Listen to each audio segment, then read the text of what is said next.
여러분 안녕하세요. 마재광TV입니다. 오늘의 정치 논평 시작하겠습니다. 첫 번째 기사부터 보겠습니다. 류호정 오늘 거취 발표, 탈당 의사 밝힐 듯. 정의당 의원직을 유지하면서 제3지대 신당인 새로운 선택 창당에 깊이 관여해 당정 논란이 일었던 류호정 의원 결국 탈당 계획을 밝히고 새로운 선택에 합류를 합니다. 류호정 의원실은 기자들에게 류 의원이 오늘 오전 9시 국회에서 거취와 관련한 입장을 발표한다라고 알렸고요. 오는 19일로 예정된 정의당 징계위원회에 출석을 해서 소명 절차에 응한 뒤에 정의당을 탈당할 것으로 알려졌으며 비례대표로 당선된 만큼 탈당과 함께 의원직을 잃게 된다.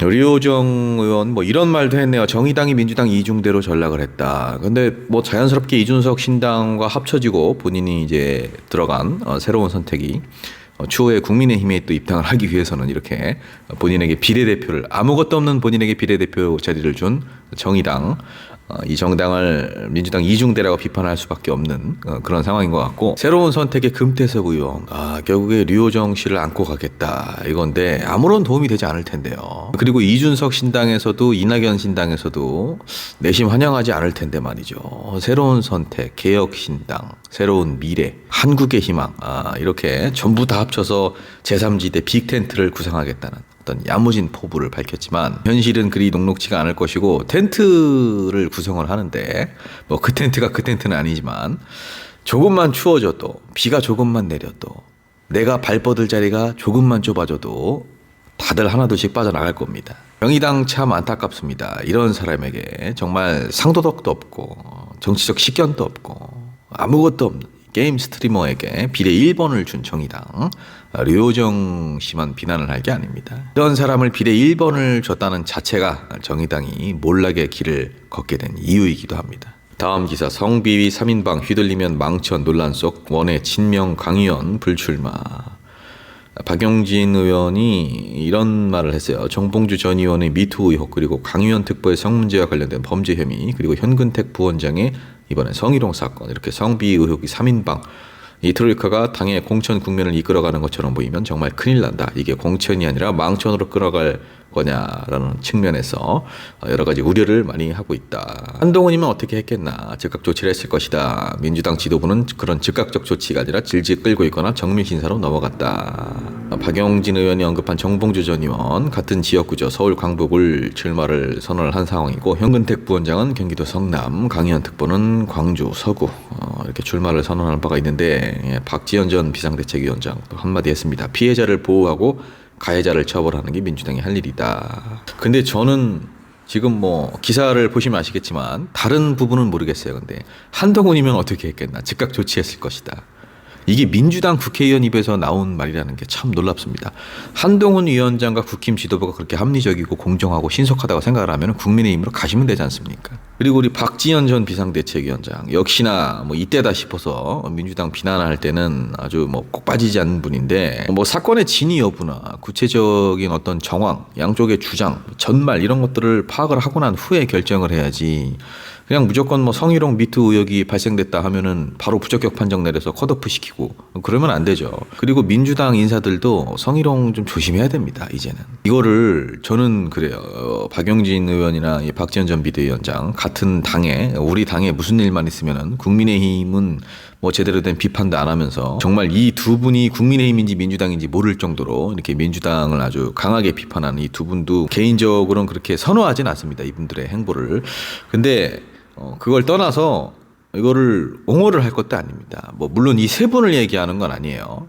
그런데 이제는 시대가 좀 바뀌었잖아요. 옛날 그 시절 성인지 감수성이 아니란 말이에요. 성적인 의미가 포함된 불필요한 농담들이나 터치들, 이런 것들 자중해야 됩니다. 한두 사람의 행동만으로도 민주당 전체가 위험해질 수 있다는 거 꼭 인지를 해야 됩니다. 이제는 좀 선거와 관련된 문제들 민주당에서 더 이상 터지면 안 됩니다. 자, 다음 기사입니다. 한동훈, 김건희 모녀 23억 수익, 검찰 의견서, 문재인 정권서 나온 문서다.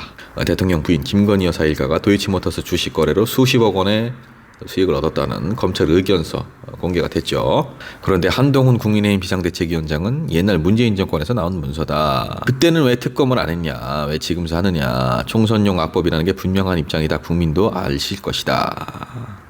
의견서, 뉴스타파 인터넷 언론 여기서 이제 입수를 했는데 김건희 여사 13억 9천만 원, 최은순 씨 9억 이렇게 차익을 얻었다. 한동훈 위원장에게 묻겠습니다. 당시에 검찰총장이 누구였습니까? 윤석열 대통령이었죠. 어느 정권 시절 작성된 문서냐? 그게 중요한 게 아니라 그 문서의 내용이 중요한 거죠. 당시 현직 검찰총장의 부인의 일인데 검찰에서 제대로 수사를 하고 기소를 하고 가능합니까 그게? 그리고 당시 윤석열 대통령이 문재인 정권과 관계가 어땠습니까? 계속 대립을 했죠. 문재인 정권의 비호를 받을 수 있는 상황이었습니까? 전혀 아니죠. 그런데 특검을 왜 그때 안 했냐? 한동훈 위원장 말대로 문재인 정부 시절 검찰총장이었던 윤석열 대통령의 그 아내 일이면은 국민의힘에서 했어야죠. 국민의힘이 야당으로서 제 역할을 못했다는 얘기도 되는 거예요. 지금 스스로 인정을 하는 겁니다. 민주당은 지금 야당으로서 역할을 하는 것뿐이고요. 결국에 그 당시 문재인 정부와 윤석열 검찰총장, 당시 검찰총장의 관계가 굉장히 안 좋았을 시기인데 국민의힘에서 가만히 있었다. 그거야말로 뭔가 있는 거 아닙니까? 단순히 문재인 정부 시절 작성된 문서라 해서 왜 그때 특검 안 했냐. 이 주장은 너무 논리가 빈약하죠. 이렇게 자꾸 국민들 상대로 말장난을 하려고 하면 안 됩니다. 특검을 받으면 됩니다. 그리고 한동훈 위원장이 주장하는 정치개혁, 국회의원 불체포특권 포기, 금고형 이상 확정 시 국회의원 세비 반납하는 것들, 이런 것들도 이미 사법부가 정치적으로 움직이고 있지 않습니까? 불체포특권 포기를 하면 국민의힘 의원들이 구속을 당할 일이 있겠습니까? 지금의 이 검찰공화국에서? 민주당 의원들만 구속을 당하겠죠. 이 두 가지가 실현이 되면 오히려 윤석열, 한동훈을 위시한 엘리트 검찰 집단이 입법부를 탄압하기가 더 수월해지죠. 지금의 이런 상황에서 유명무실한 정치개혁 이런 거 말고 국민을 속이는 그럴듯하게 포장을 해서 이런 거 말고 김건희 특검을 받는 것이야말로 대한민국의 무소불위의 권력은 없다. 그 어떤 정치 권력자라 해도 혹은 그 가족이라고 해도 법 앞에는 만인이 다 평등하다라는 거를 국민들 앞에서 보여줄 수 있는 그게 바로 정치개혁입니다. 김건희 특검을 받으시면 됩니다. 자, 마지막 기사입니다. 검찰 대장동 개발 의혹 기소, 이재명 변협 징계 신청. 이게 무슨 내용이냐면요. 자, 검찰에서 이제 대한변호사협회 이재명 대표가 이제 변호사이시기도 하지 않습니까? 징계를 해달라고 신청을 한 겁니다. 서울중앙지검에서 작년 12월에 이재명 대표가 대장동 위례신도시 의혹, 성남FC 후원금 사건, 백현동 특혜 의혹과 위중교사, 공직선거법 위반 혐의 등 이런 것들이 이제 기소가 돼서 변호사로서 품위를 손상했으니까 징계를 해라 이렇게 신청을 한 거죠.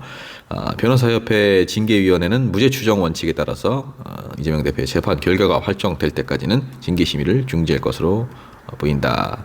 굉장히 여러분들 치졸하지 않습니까? 계속 소환하고 조사하고 기소하고 수년간 한 사람을 이렇게 정말 다양한 방법으로 괴롭혀봤지만 어느 것 하나 제대로 된 성과가 없으니까 이제는 변호사협회에다가 이재명 대표가 품위를 손상했다. 여기 나열된 범죄들 있죠. 뭐 이런 것들 뭐 대장동 위례신도시, 성남FC, 후원금, 백현동 특혜, 위중교사, 뭐 공직선거법 위반 뭐 이런 것들 전부 다 검찰의 일방적인 주장일 뿐인 거예요. 아직 확정된 것은 아무것도 없습니다. 대한변호사협회에서 이것을 징계를 한다면 오히려 더 이상한 겁니다. 이렇게 정말 검찰은 오만 가지 방법을 다 쓰고 있습니다. 이재명이라는 정치인이 무섭긴 무섭나 봅니다. 자, 여러분, 마제강TV 오늘의 정치 논평은 여기까지입니다. 즐거운 하루 보내시고요. 마제강TV 구독, 좋아요 부탁드립니다.